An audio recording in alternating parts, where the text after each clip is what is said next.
Other shows we have for you to enjoy at myclassicradio.net. The Avengers was most certainly not a household name in South Africa prior to the radio series. With no national television service until 1976, the mechanism simply was not present in the country to show television programs to mass audiences. While many other countries reveled in the filmed adventures of John Steed and company, South Africa was not equipped to join in the fun. The series took Britain by storm and made a major impression in the American markets, being that greatest of rarities, a British series given a network transmission slot. However, as a filmed series, rather than a videotaped one, The Avengers was able to gain a modicum of exposure in South Africa through film rentals. Come and listen at myclassicradio.net. Other shows we have for you to enjoy at myclassicradio.net. 21 Precinct was a police drama broadcast on CBS from July 7, 1953, to July 26, 1956. It initially served as a summer replacement for My Friend Irma. The show was produced in cooperation with the Patrolmen's Benevolent Association of City of New York and adaptations from True Criminal in New York. The Policeman's Point of View. Historically, the 21st Precinct had been located near Gramercy Park, Manhattan. In 1929, the department reorganized the precinct numbering, and 21st designation was discontinued. No such precinct existed during the run, nor does a 21st precinct exist. However, the fictional precinct's territory closely corresponds to that of the Upper Side's 23rd precinct since 192. Come and listen at myclassicradio.net. After all, it's difficult to be romantic with your husband with another woman in the room, especially if the woman's just been murdered.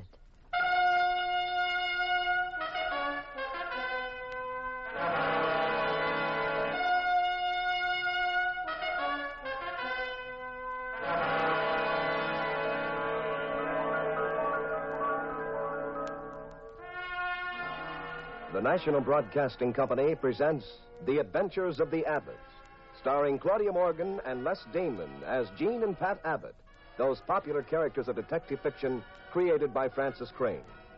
NBC invites you to join Pat and Jean each week at this time for another exciting recorded adventure in romance and crime. Tonight's story, The Canary-Yellow Sack. And here is Claudia Morgan as Jean Abbott to set the stage for tonight's puzzle in murder.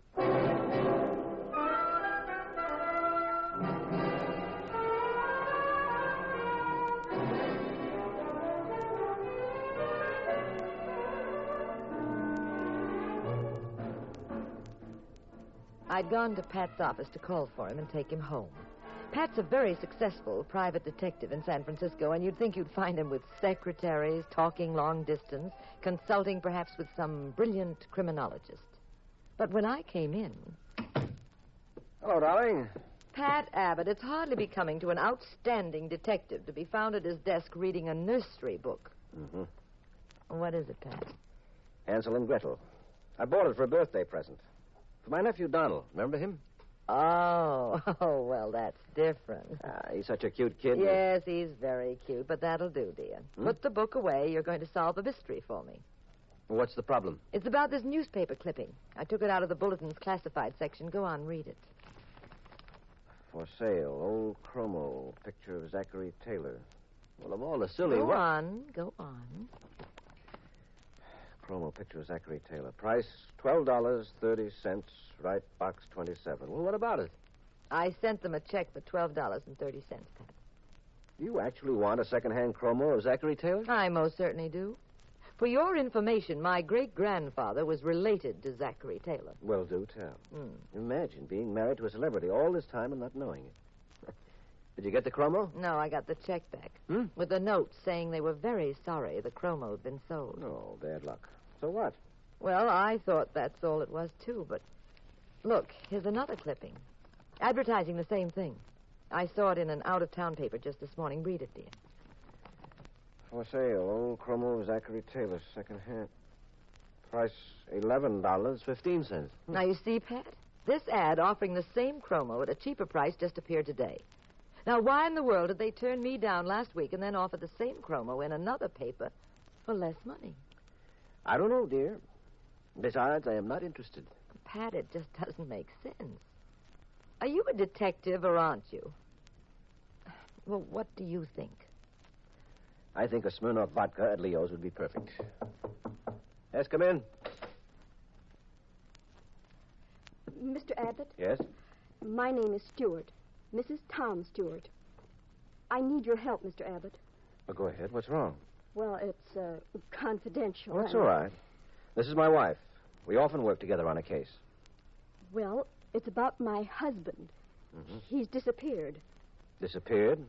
Well, when and where did you see him last? It all started about 2 weeks ago when I clipped this advertisement from the bulletin. Here, read it.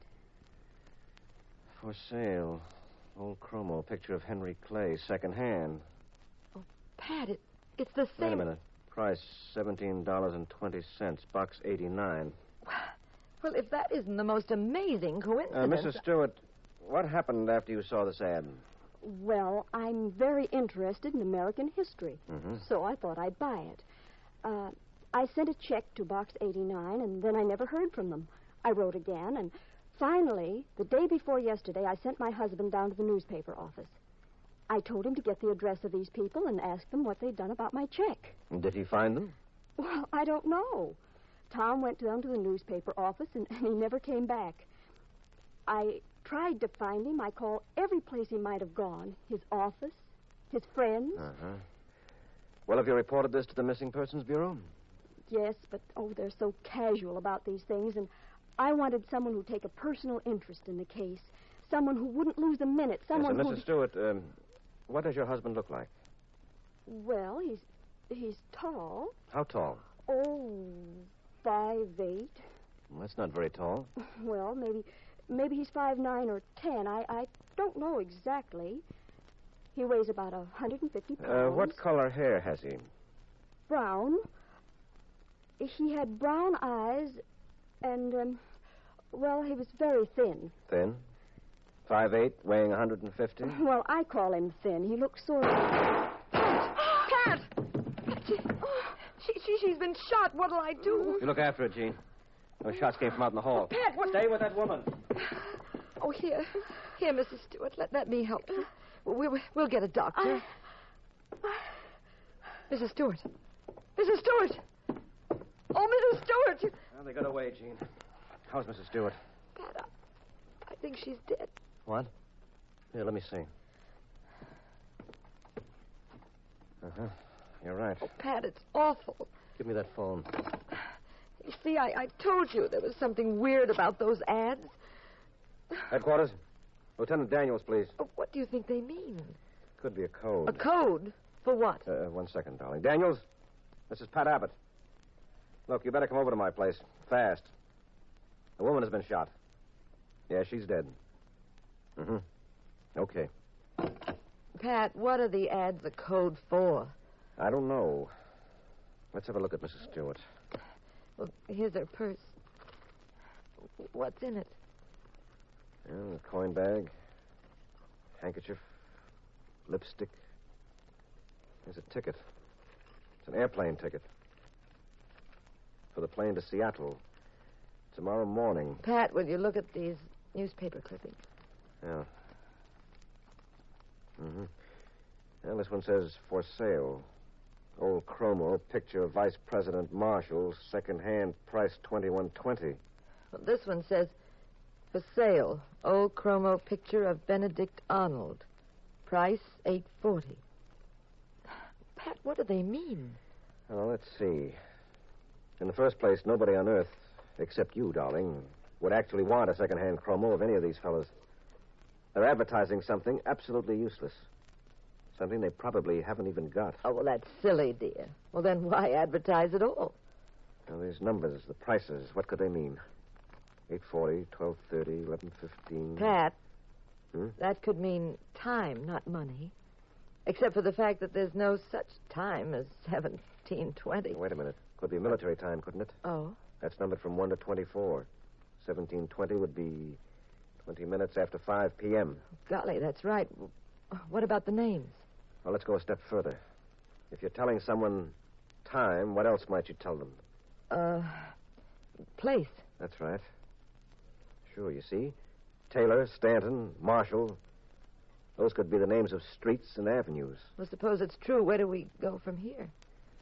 Well, I know where you go. Where? Home. Home? Now? Gene, how many times do I have to tell you that detecting is a very dangerous business for you? Well, if you think with that woman lying there murdered and a mysterious code in the newspaper that I'm going I home... will not have you running around on these cases. Now, I said go home, Gene. Well, of all the ridiculous... Gene, Yes, dear. how long is it since anyone has spanked you? I'm going.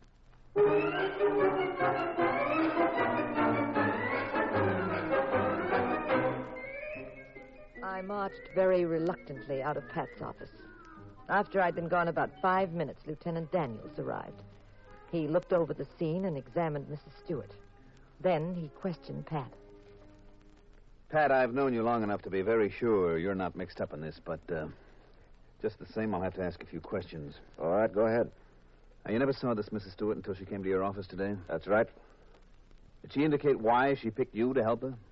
Me personally? Hmm. No. No, she was just impatient with the Missing Persons Bureau.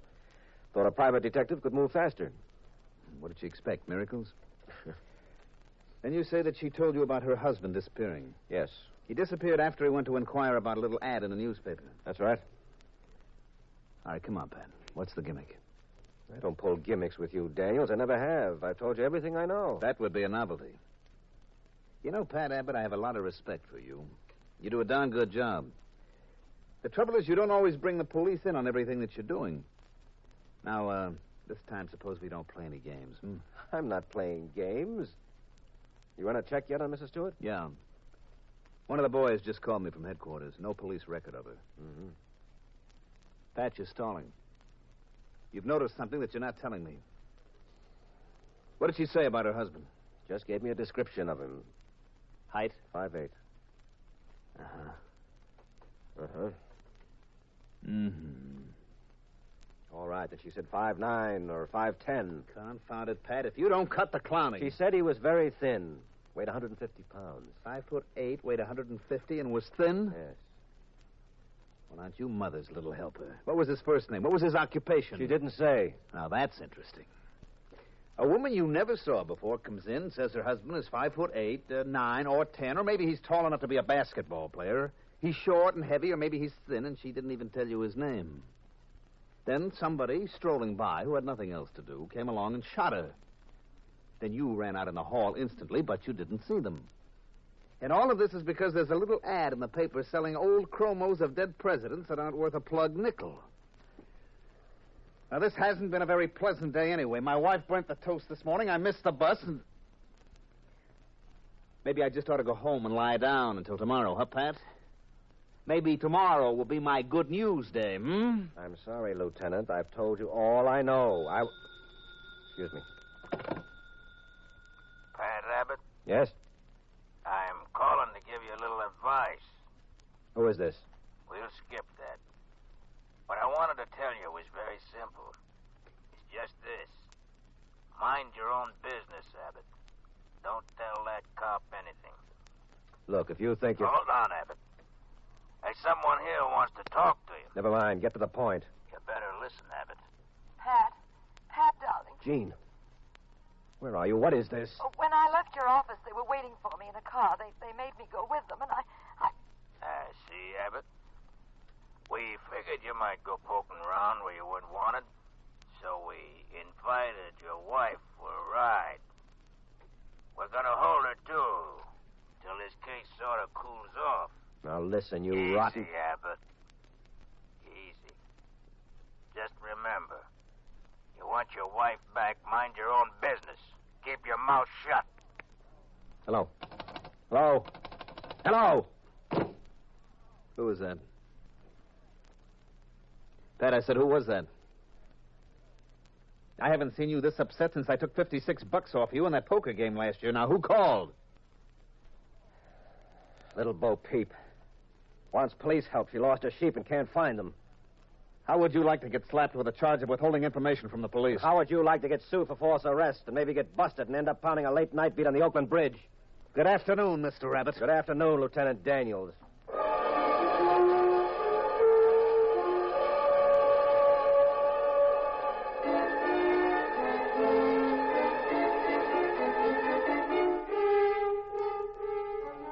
guess maybe I'm the Rocco Gibraltar type. Except when it comes to Jean. Her kidnapping threw me for a 30-yard loss. Lieutenant Daniels tried a few more times to worm something out of me, but couldn't get a word. The minute the police had cleared out of my office, I went running to the office of the Bulletin, to the desk where they take classified ads. Yes, what can I do for you? I don't want to place an ad. I'd just like to ask you a question. What is it? It's about an ad that was in your paper. You see this? Offering a chromo of Zachary Taylor. Well, Now, who placed that ad? we don't give out that information. This is very important. I've got to know. I said we don't give out that information. It's... If that's all you wanted, I'm sorry. I'm very busy, so if you please run along. Now, look. I don't want to get into an argument. I'm just making a simple request. So will you The please... answer is no. N-O. But it wouldn't... Aren't you going to leave? Or do I send for the manager? You don't have to send for anybody. I don't want to make trouble. What's the trouble, Dorrance? Oh, Mr. Warren, this fellow wants some information. He wants to know who placed this ad. It's this ad here, Mr. Warren. I'd appreciate it very much. Well, let's see it. Oh. I think this ad was mailed in.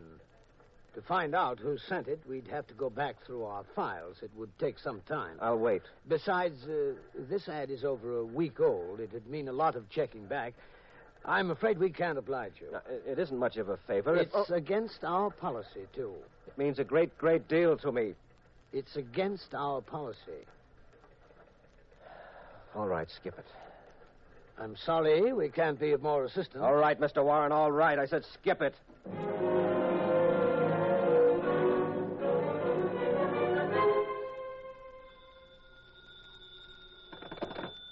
Hello.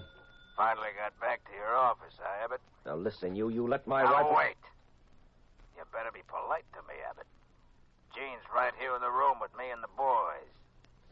Now, you don't want us to get angry, do you, Abbott? Oh, Jean, say hello to your husband. Pat, Yes, Jean, are you all right, dear? Are you all right? You heard her, Abbott. She's fine so far. Now, look.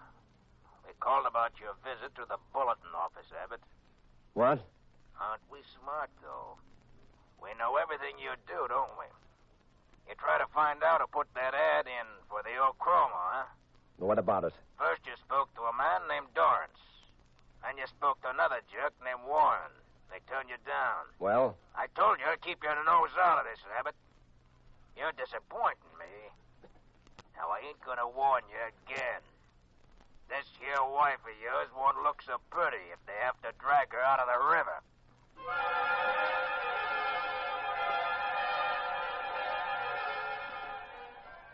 I ran back to the office of the Bulletin.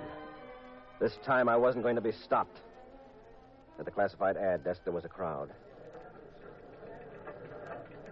Excuse me, what's happened? It's the man who works at the desk, Mr. Dorrance. Oh, it's terrible. What is? Well, he was just standing there, and then all of a sudden he just keeled over and died. He did? Uh-huh. A heart attack, they say. Would you step aside? I'd like to go over there. Thank you. Why, hello. Hello, Mr. Warren. Isn't it shocking? After all these years, poor Dorrance has a heart attack, and he's gone. Yes. It's almost unbelievable.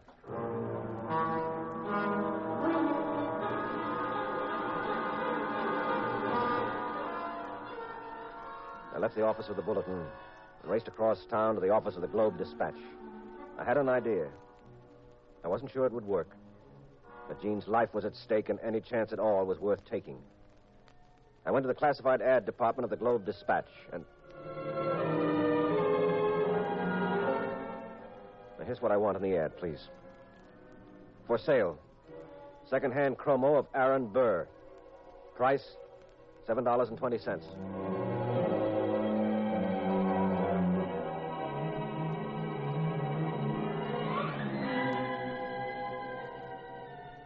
I didn't know, of course, if my first idea about the ads being a code was right.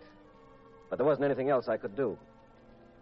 Figuring the name in the ad was the street where a rendezvous took place, and the price was the time of the meeting, I advertised Aaron Burr, $7.20. And at 7:20 the next night, I went to Burr Street. It was in a desolate section of town by the river. The street was deserted, and the lamppost was being repaired, so it was pitch black. I hid in a doorway and waited. At 7:20 sharp, a truck pulled up at the corner. The driver remained at the wheel. A guy who'd been riding in the back got out and strolled around, occasionally looking up the street. After about 10 minutes, the little man called out to the driver. I don't know where they are, Jackie. Looks like they won't show up. Excuse me, Bud. Got a match? Huh? Oh, yeah, sure. That's, wait a minute, I got my pocket. Yeah, here we are. Thanks. Here's something for you.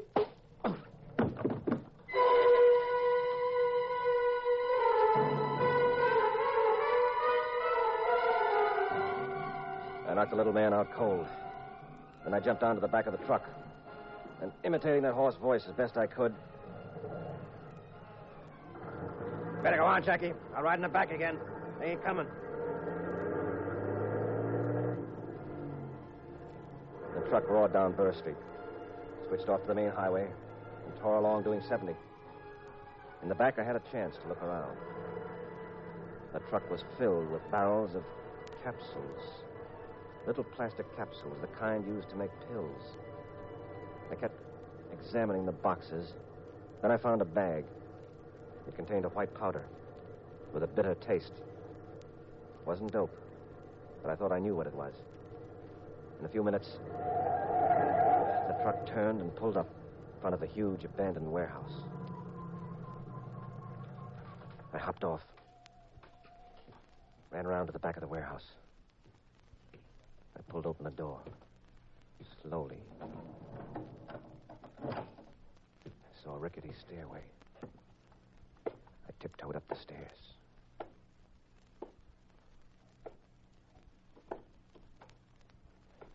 I tried some doors. Empty rooms, that's all. Then I saw another door at the far end of the hallway.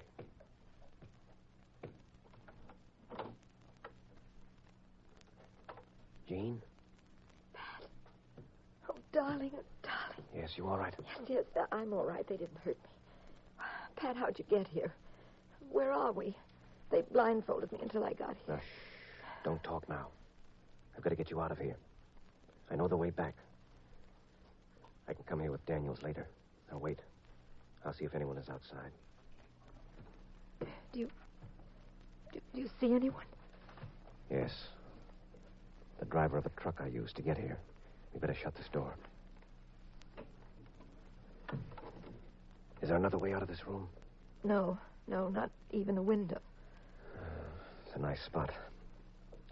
Well, the driver doesn't know who I am. Maybe we can bluff our way out. Does he know you? I don't know. I don't know who brought me here. Well, we just have to take a chance. Pat, listen. Listen, they're right outside. Yes, now keep quiet. If we make a sound, they'll let loose right through the door with Tommy guns. I saw the driver carrying one. Now, shh. I don't know who the guy was, boss. Just asked me for a match, and he slugged me. That's the fella I knocked out to get in here. It's too bad I didn't sock him hard enough. I didn't have a chance to tie him up either. He must have come to and raced over here. Now, we've got to get out, Jean. We've got to take a big chance. Anything. Just let's get out of here. We'll have to go out the front door. And try talking fast if we meet anybody. Are you ready, darling? Ready, Pat.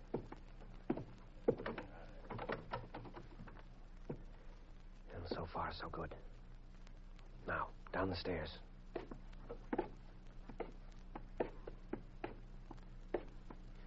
All right, now, if we can make that big door at the bottom of the staircase, we'll be all right. It's very dark outside. It's only a short run to the highway. We're not doing badly at all. I wonder where they went. Oh, don't leave us so soon, Mr. Abbott. Warren. Pat. I didn't expect you to pay us a visit, but now that you've come, why don't you stick around a while? Pat, you know him. Yes, Jean, I do. Mr. Warren is the classified advertising manager of the Bulletin. We've met a few times. Last time we met, he'd just murdered one of his employees in the newspaper office, Mr. Dorrance. Hey, this is the guy, boss. The one who socked me. Put your hands up, Abbott. You too, Mrs. Abbott. Harry, see if he has a gun. Okay. Mr. Dorrance was supposed to have died of a heart attack. But I wouldn't be surprised if the autopsy shows he was poisoned. You get wise to your racket, eh, Warren? Using the ads for tip-offs? You talk too much, Abbott. People who talk a lot get on my nerves. You ain't got no gun, boss. Tip-offs for what, Pat? Pickups, darling. By their truck. From half a dozen guys working for them who sold them empty pill capsules on a QT. And other guys selling them barbituric acid. You're really quite bright, Abbott. I tasted some of that white powder in the truck, Warren. They gave me sleeping pills in the Marines when I was hurt. I remembered it. Sleeping pills, Pat? Yes, dear. One of the least known and biggest rackets in America today. Not narcotics. So the federal men don't have anything to do with it. Has to be enforced locally. Makes it very tough for the law and easy for the boys. Runs into millions of dollars. Sold without a prescription by bellhops in flea-bag hotels. In all-night diners by salesmen planted like bookies in business offices. Well, I thought we'd probably have to kill your wife, Abbott. But you want to make a regular party out of it, don't you? You want to get knocked off, too. Well, we can oblige you. You shot Mrs. Stewart, too, Warren. You were one of your pals here. Yes, Harriet got fancy ideas. She didn't like the way we were treating her. Yeah, so she decided to double-cross you. She came to me with a lead about the ads and the story about a husband who probably doesn't exist. She figured I'd nail you while she took a plane to Seattle. We caught up with her, though. Yes, in my office. Then you waited downstairs for Jean. Hoping that would probably keep me off your neck. Go on, Harry. Take them in the back. Get rid of them. Okay. No. Wait. This Abbott here is a smart aleck. His wife wasn't very friendly either. Never mind taking them in the back, Harry. I'd get a kick out of seeing him get a face full of bullets myself. Go on. Give it to him now. Right here. Pat. Now, steady, darling. Look, Warren, you can't get away with 4 killings. You've pulled 2 already that you'll be picked up for just as sure as... Yattata, talk again. Go on. Give it to those 2, Harry. We're wasting time. Right. Put up your hands, Warren. Lieutenant Daniels. You heard him, Harry. Drop that gun. Go on, drop it. I have 20 men outside, so be smart and don't start any fireworks. They just love to celebrate the 4th a little early. Where the devil did Where you... did I come from? Out of the nowhere into the here.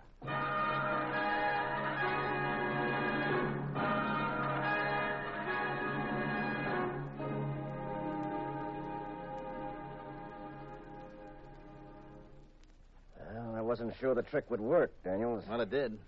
Good idea, Pat. What trick? Pat, if you don't explain... Oh, you remember the nursery book I was reading, Jean? Hansel and Gretel? Yes, dear. How did they show people the way to the witch's house where they were being held prisoner? Why, they dropped breadcrumbs, I think, all along the trail as they went into the woods. Mm-hmm. Oh, I see. That's right. I did it with the little capsules while I was riding in that truck. I cut a hole in one of those sacks. I knew I had to lead someone to wherever the truck was going, and then I thought of Hansel and Gretel. There's a trail of capsules running all the way out here for blocks. One of our prowl cars started following it. Figured some truck was losing all this stuff and didn't know it. Then the officers began looking around this warehouse. Do people get so desperately addicted to sleeping pills? Yes, very often. Then they develop barbiturate poisoning and keel over suddenly on the street. City Hospital often gets cases like that. And I know an asylum that has victims of barbiturates who went into complete nervous collapse. You see, Gene, the health department of each city is responsible for stopping its illegal use. But most of them are handicapped. Not enough men, not enough funds. So the wise guys move in and make cash. Sell them in all-night movies, sell them outside of flop houses. Yes, even pick up victims supposedly cured as they come out of the hospitals. Well, I'll never have that trouble. How do you know, Mrs. Abbott? No woman would ever have trouble falling asleep after spending an evening with Pa.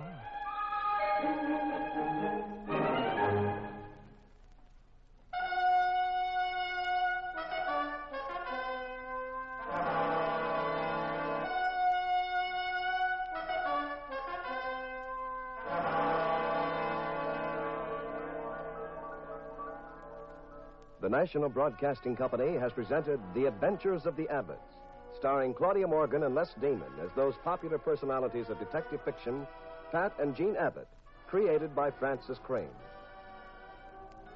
The cast included Everett Sloan, Jean Darling, Mandel Kramer, and Lon Clark. The Adventures of the Abbotts was written by Howard Merrill. Original music composed and directed by Dewey Bergman. Produced by Ted Lloyd and Bernard L. Schubert. Directed and recorded by Harry Frazee. Next week, same time, same station. Another exciting adventure in crime with Pat and Jean in The Adventures of the Abbotts.